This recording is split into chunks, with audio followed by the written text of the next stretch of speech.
Queen Mary donned a historic heirloom jewel, which had been worn by 4 generations of Danish queens before her.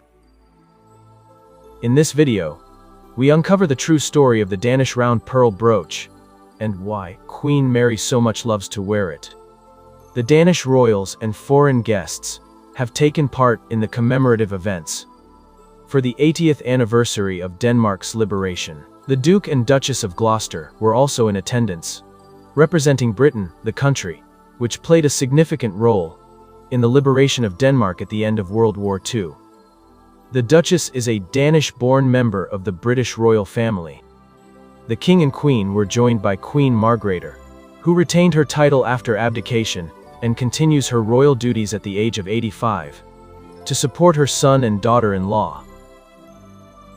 Her Majesty donned a tartan suit and a sapphire fleur-de-lis brooch, which is one of the jewels she did not pass to the new queen, and which reportedly belongs to her personal collection.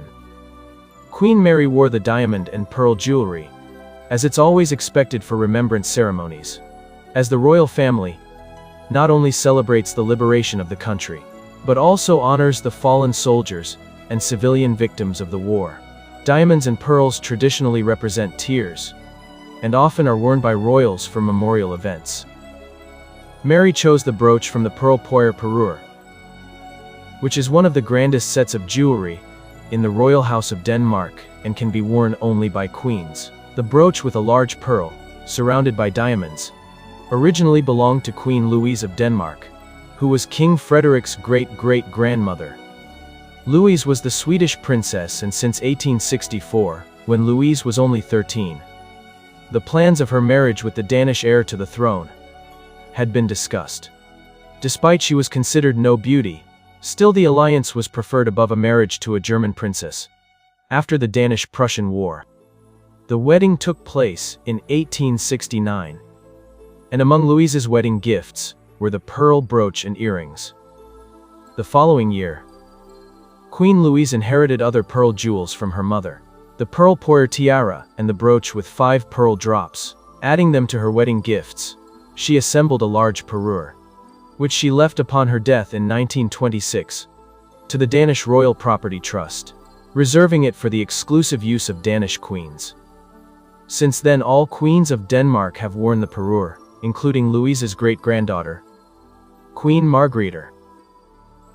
Princess Lovisa was the only surviving child of her father, King Charles V of Sweden, and could have inherited the throne if the law have permitted female succession, like for example in Britain.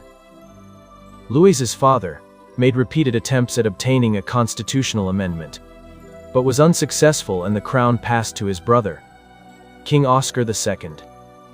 Instead of being crowned as a reigning queen of Sweden, Louise became the queen consort of Denmark. Unlike her father, her grandson, Danish King Frederik IX, managed to change the constitution, securing his daughter's rights to the throne. Thus, Louise's great-granddaughter became the reigning queen of Denmark. Margrethe II favored her great-grandmother's pearls very much throughout her reign, and even chose them for her final grand outing as the reigning monarch before her bombshell abdication. Queen Mary debuted the brooch last year during the state visit to Norway, when she also wore the pearl parure tiara for the first time. Recently, she took the brooch to the trip to France, together with the earrings from the same parure. Queen Mary definitely understands the beauty and importance of this jewel, and by wearing it, she reminds us of the woman who could rule a country, but because of the prejudiced law of her time, was considered only to be worthy the role of a wife. The law, which doesn't exclude women from the line of succession, was implemented in Denmark in 1953, in Sweden only in 1980, 54 years after Louise's death.